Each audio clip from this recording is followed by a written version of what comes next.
The International Forest Day tells us this year's theme is Learn to Love Your Forest.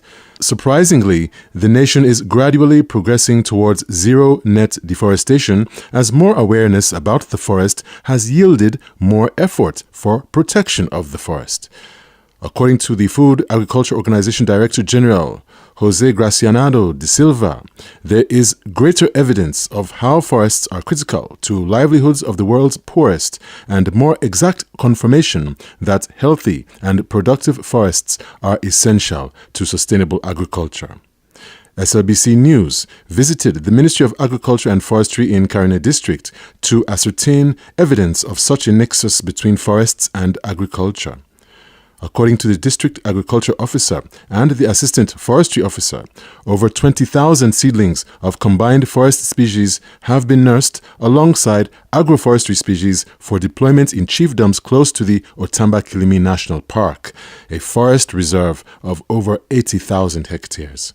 With its large savanna landscape, timber harvesting in Karina, Mombali and the north especially have made this region a primary target for tree planting campaigns, and according to the Forestry Division, these logs are not newly cut, but the remaining logs from an export window that has long since closed. However, the volume of logs and the distance to the port are creating logistical headaches for transporters who must battle the partially viable roads of the region to deliver some amount of much-needed wealth to the local economy.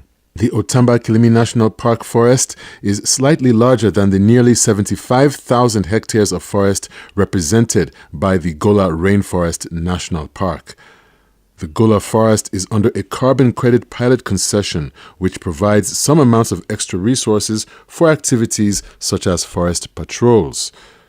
Forest guards on the ground in the Gola forest reported that they are adequately equipped and motivated to address forest threats such as poaching and mining within the forest.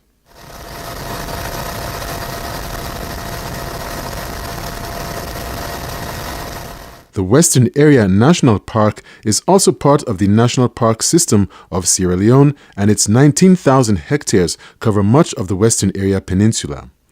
Like all forests, the Western Area National Park serves as the water catchment and climate regulator for the adjacent communities, which include Freetown. Civil society activists in the Western Area have recognized the importance of the water catchments existing beneath the forest canopy and, due to recent disasters, have added voice to the public education drive against human encroachment on the forest. The Global Forest Resources Assessment, coordinated by FAO, found that global forest area decreased from 31.6% of total land area to 30.6% between 1990 and 2015, but that the pace of loss has slowed in recent years. Sierra Leone is a case study with quantitative evidence that shows that forests are being managed more sustainably with more protected areas. Sierra Leone joins the world and the rest of sub-Saharan Africa in the trend towards sustainability, but like much of Africa, Sierra Leone needs to increase the protected forest areas under independently verified forest management certification schemes, such as the Gola Forest.